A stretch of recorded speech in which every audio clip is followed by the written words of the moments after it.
Hey there friends, welcome back to the channel. And today I have a camera review for you. Yes, I have acquired a absolutely wonderful piece of Minolta history that I've been looking for quite some time. And that is the Minolta Dynax 600si Classic. It's a retro throwback from the 4th generation of Minolta autofocus cameras. So, like always, let's head back to the studio. I can give you a brief background of the camera, show you a little bit around it, give you a bit of a functionality tour, and I will meet you back here in a few. The company we know as Minolta today got its start in 1929, a joint effort between Japanese and German businessmen. Cameras would be built in Japan, while lenses and shutters would be sourced from Germany.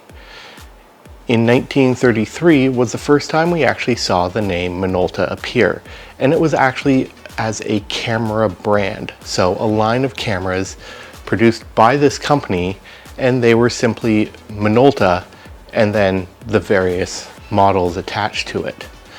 Optically, Minolta optics, or Rockor optics, were first used during World War II by the Imperial Japanese military, Navy, Air Force, and land-based forces.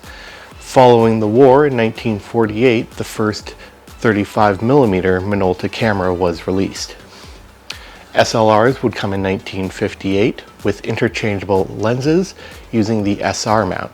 In fact, the entire lineup of these first cameras were the SR series, from the SR2 to the couple-metered SR7 in 1962. Minolta would take this a step further in 1966 with the release of the SRT 101, which featured open aperture TTL metering. The 1970s brought a lot of exciting changes to the photographic industry. Not only did we see improvements with microprocessor technology and increased use of electronics within the camera field, we also saw a technology sharing agreement between Minolta, Leitz, and Copal. This brought about the X series of cameras from Minolta, the first being the XE. The XE is unique because not only does it use the same SR mount, the same ones used in the SR and SRT series, it added aperture priority auto exposure, something that had been played with by Minolta but never really gained any sort of traction with their cameras. Minolta further improved this by modifying the SR mount to what we know as the MD mount, with the next in the X series, the XD. The XD added shutter priority auto exposure. And the real player within the X series is the X700. The X700 had full auto exposure, where the camera would use a meter reading, put it through a microprocessor, and then allow the camera to select both the aperture and the shutter speed appropriate to that. But even in 1981, Minolta was already looking forward to their next big thing. The idea of autofocus was not something new. The idea had been played around with before by several other companies.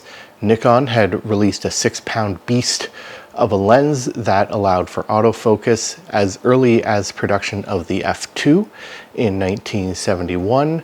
Leitz had demonstrated it with a heavily modified R4, but the real player in this was Honeywell. They had developed the Vistronic system that used a pair of CCD sensors and a microprocessor to act as almost an electronic rangefinder.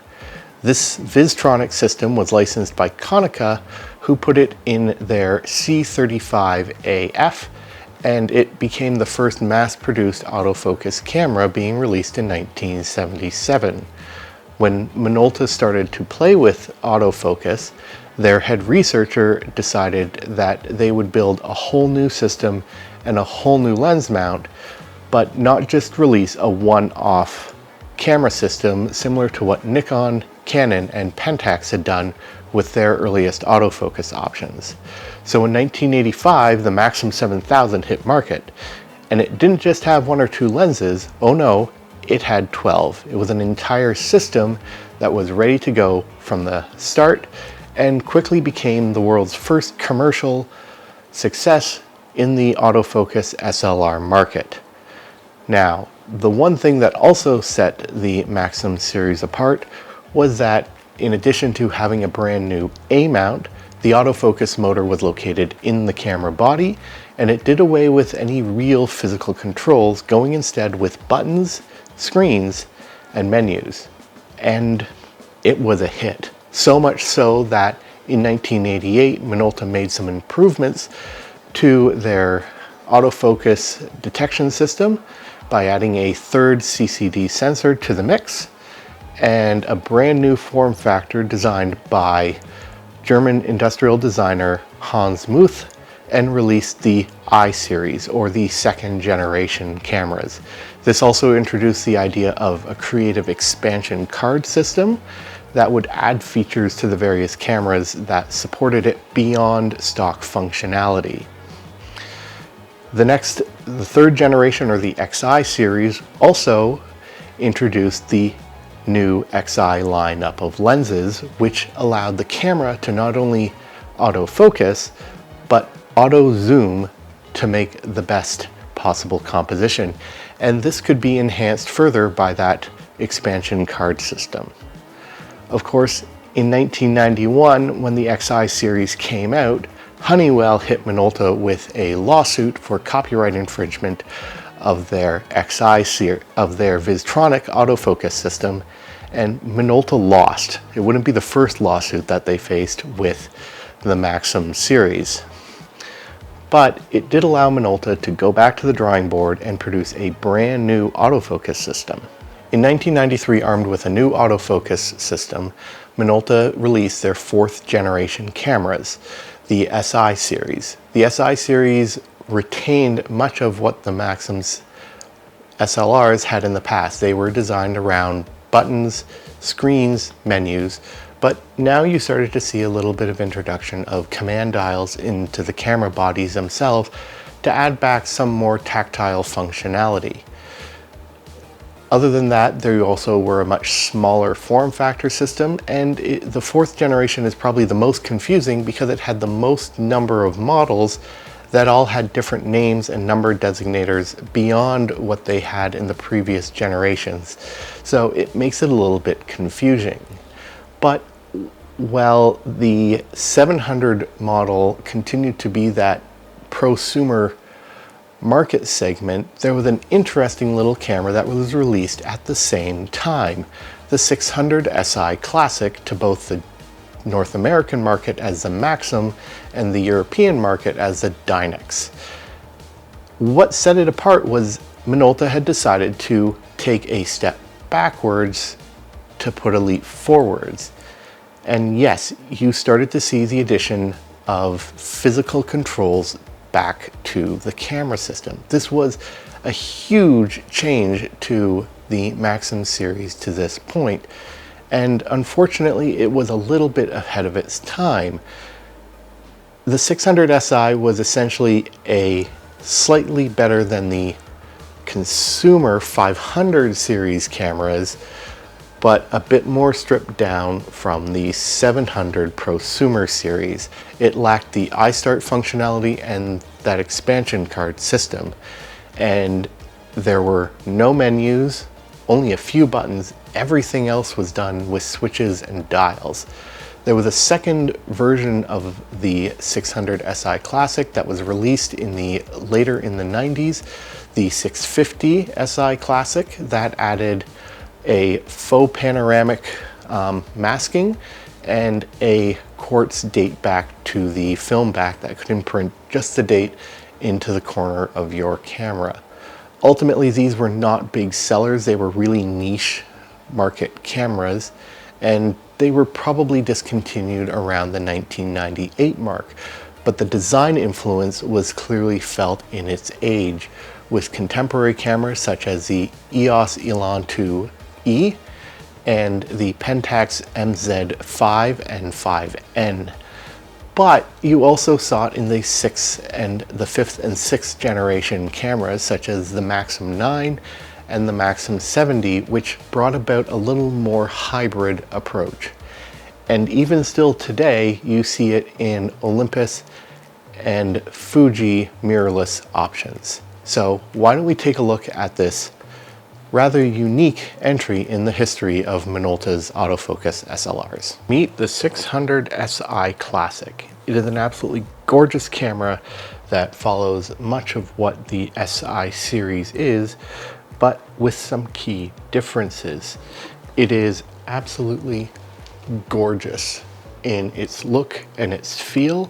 It has nice clean lines, and very, very evident is those physical control dials.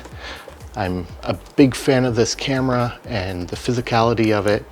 The switches and the controls are all right there, nice and easily accessible, and have really good feedback.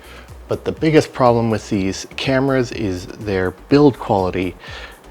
And when it comes to build quality, there are a couple of key weak points on this camera. The first being this front grip right here. As you can see on mine, I am already starting to see some cracks and failures in this rubber coating right here. And you know what? It's not bad, but on my good friend Mike Ekman's camera, this has completely and totally come off, and he has simply replaced it with a grip molded out of shoe glue. I intend to do something a little more Canadian with this, and with apologies to Mr. Red Green, I'm probably going to put a piece of duct tape, black duct tape, over top of this grip. I already got a chunk missing here, but you know what? It's really no big deal. I've seen a lot in worse shapes, but you know what? That is perfectly fine. All right, the second bit is right here on your lens door. As you can see, this whole bit here is plastic, so with a bit of care, I can actually save it, but I know that eventually this hinge is going to break, so I just have to be a little bit extra careful. As a camera, this has a good weight to it. It's not too heavy, it's not too light. Good weight, good balance, especially with the addition of the VC600 battery grip on the bottom. But if you take this off, this becomes a really nice everyday carry camera, especially with a nice prime lens like this 51.4. I really like this camera. Great for a good travel camera if I want good quality optics without taking up too much extra room in the camera bag, so I have a little bit more room for more lens choices and of course added film. Okay, functionality wise, the camera is really simple and easy to control. Starting with the front section, you have a built-in pop-up flash. Nice little feature that all the Minolta cameras have maintained, some form of built-in flash. You also have, under this nice little cover here, your standard Minolta style flash hot shoe, and it's compatible with almost every single flash that was available in this mount. Also on your top, you have your main mode dial. Now this is very large and has a lot of travel between the sets, but you know what? I think it works really well because you can easily adjust this with your thumb without having to remove your hand from the camera grip. One thing to note with this is that if you try to turn on your camera and it's not quite at a stop, the camera itself will not turn on, and there are nice clicks to indicate which one. So you have manual, which is a metered manual aided by your 2 command dials.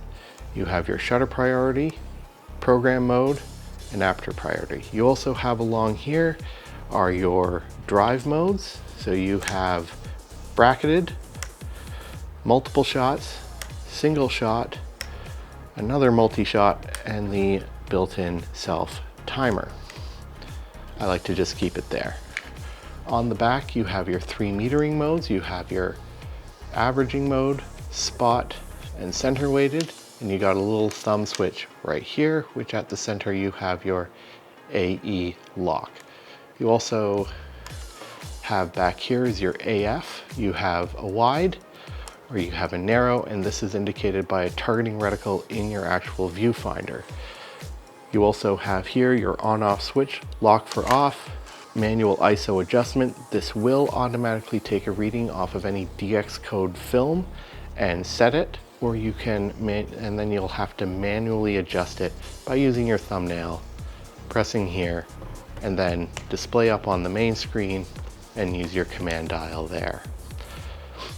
You also have your mid-speed, mid-roll rewind or manual rewind option, and you have your flash option. You got standard flash, red eye reduction, and even full wireless flash support. On this side, you have your on-off switch for your VC600 grip. So if you don't want to use it or accidentally trigger it, you can just turn it off. If you have a battery installed on this, it will still draw power. It's just your controls won't work. And you got your shutter release and both command knobs. Remote trigger under here. You also have your AF mode. You have single, auto, and continuous. Personally, I like setting it to single.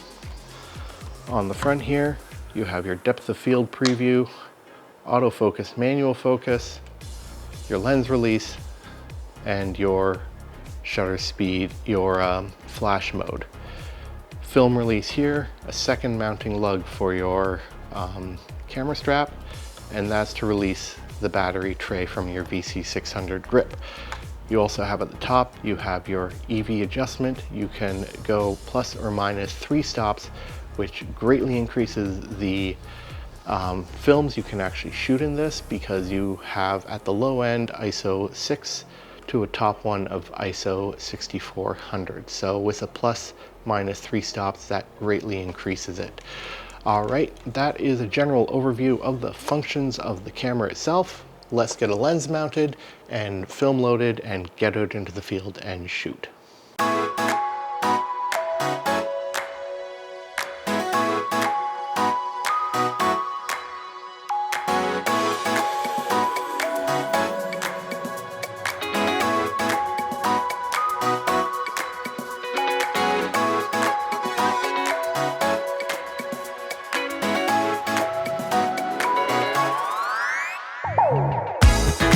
Okay, so I'm here in beautiful Oakville, Ontario, Canada, in the historic old part of this town.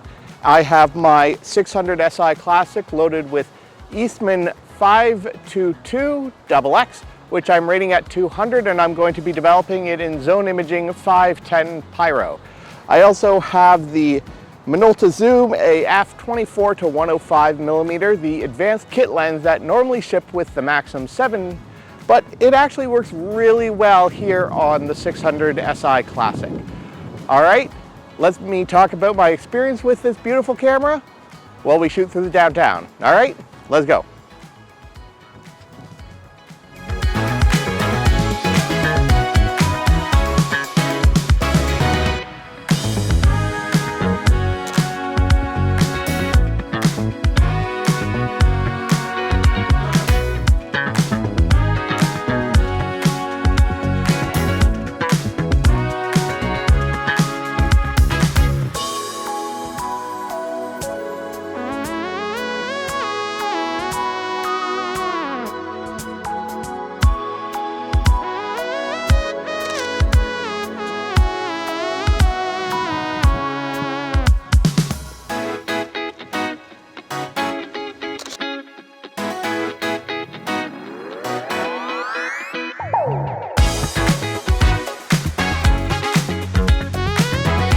If you're coming to the 600si after working with previous generations of Minolta's autofocus cameras, then the return to physical controls may seem a bit jarring. But if you're used to later generation cameras like the 7 and the 9, the 600si was going to feel instantly familiar. The camera itself is far lighter than it may appear, and even the addition of the VC600 grip doesn't add much to the camera's weight, and adds extra balance when you're using heavier and longer lenses. The layout and labeling means that anyone can easily pick up the camera and get to work. No need to read the manual unless you really want to. The controls are all within reach without having to remove your hands during the camera operations, and the control surfaces offer up excellent feedback. Exposure, dead on the money in any mode, and the viewfinder is bright and offers up an excellent set of information. I did find the autofocus does tend to hunt with lenses with longer focal ranges, mostly that 100mm f2.8 macro, and it's a bit slow, but nothing too bad for the era. The 600si makes for a good daily driver or travel camera when you want something inexpensive to knock about that has a good set of affordable optics to go along with the camera body. Small enough that it can easily fit in any camera bag with enough room left over for a few extra lenses and plenty of rolls of film. I have a lot of fun with this camera and I can definitely see myself using it more into the future.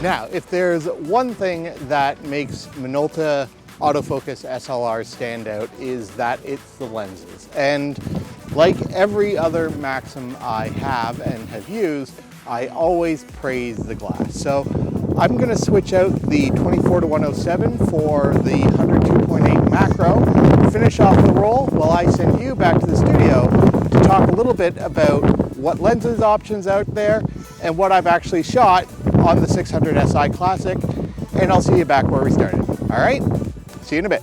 Okay, let's talk optics here. Like every other Maxxum SLR, the 600si Classic takes your standard A-mount lenses. The one thing you do need to watch out for, however, is the more modern glass that uses the Minolta SSM, or supersonic motor. These lenses have the focusing motor in the lens itself and relies on the camera to activate it. This functionality is not present with the 600si, and you can't even modify the camera to use those lenses. So be very careful when buying modern glass for this. This also prevents you from using any modern Sony A-mount glass as well, as they all rely on that SSM. You also want to stick to full frame glass for the very same reason. The ones designed for crop sensors are usually all SSM and wouldn't be able to work with the autofocus. You could still manual focus them, but you probably will end up with some vignetting. So just stick to the lenses that require the body to have that focusing motor. Now, that being said, you have a lot of spectacular lenses within this group that you can use with your 600si. And in addition to zoom lenses, you have some great prime lenses. So the lenses that I like to use with this camera are some of the earlier model ones, mostly because that's what I have the most of. And we're gonna start with the basic, the 28mm f2.8. This is a fantastic, affordable, wide-angle lens that gives excellent results. I really like it. Great for landscapes, for urban environments, for travel, and gives stunning results at almost any aperture. And the f2.8 aperture means that you can even shoot in low light condition without too much trouble. Stepping up from that, we're going to go a little bit more high-end with the 50mm f1.4. I recently started using this a little bit more because it is incredibly sharp, makes for a great normal lens, really good for street photography, low-light interior stuff, and in a pinch, great for portraits and close focus options. Of course, no surprise that my short telephoto portrait length lens is the 100mm f2.8 macro. This is an absolutely stunning piece of kit, and it just great for, again, street photography, portrait work, or getting a little bit closer to those architectural details. And it does work really well as a macro lens with 1:1 magnification available to you, and it does even have a limiter switch on it that allows you to limit which end of the focusing spectrum, because I know on the 600si, if it has to hunt for focus, it is a long trip from infinity to the closest focus. On the zoom lens side of things, you can go with the period appropriate kit lens, the AF Zoom 28-80. It's a bare bones kit lens. Don't expect too much good out of it, but you know what, in a pinch it does a fine job. It's just a little bit slow and it's kind of boring, but you know what, if it is the one lens that you get with it, it will do just fine until you can invest in additional lenses. Personally, the kit lens that I like to use with my 600si Classic is actually from the next generation of Maxxum cameras, and that is the AF Zoom 24-105mm lens that came standard with the Maxxum 7. Again, not the best lens. There's a lot of optical problems with it, but with a bit of work in Photoshop, you can easily correct that, and you've been seeing the results of it throughout the earlier parts of the video. And you know what, it does just fine, especially if it's just your one and done. But you don't just have to limit yourself to those. There are a ton of amazing lenses that I just haven't had time to use with the camera yet, and that includes things like the 24mm f2.8, the 50mm f1.7, the good old-fashioned secret handshake 28-135, and the beer can 70-210mm, plus a ton more optics out there. It's a system that you can still find good deals on most of the lenses. The one lens I do want to add to my collection this year is the 35mm f2, but they are creeping up in price and are really hard to find, mostly because they have that A mount, which makes them still useful on Sony A-mount SLRs and adapted to the mirrorless E-mount. Is this camera worth the effort? Well, I like to think so. It's a fantastic entry into the 4th generation of Minolta autofocus cameras. It's relatively inexpensive on the used market. You can probably find one for about $200 Canadian, and you might even get a lens with that. And in my case, I also got the VC600 grip. The grip isn't always necessary. A lot of people don't like it. And even though it doesn't add too much, it might be just a little bit for somebody. And even the camera body on its own, it makes a great daily driver. Small, compact, fabulous optics, excellent metering, all backing it up. The one other trouble is that it takes a 2CR5 battery, which is expensive and hard to come by, and some people might see that as a turnoff. It doesn't really bother me. Again, the grip allows me to use 4 AA batteries in a pinch. Not the best way to do it. But what about you? Let me know. What is your favorite 4th generation Minolta autofocus camera? Do you like the all button interface of all of them, or does this tickle your fancy? Let me know, and if you're new to the channel, please consider subscribing, hitting that bell notification icon, and if you like what you see, give me a thumbs up. And until next time, shoot what you love, with what you love, on what you love. Don't give in to the hype.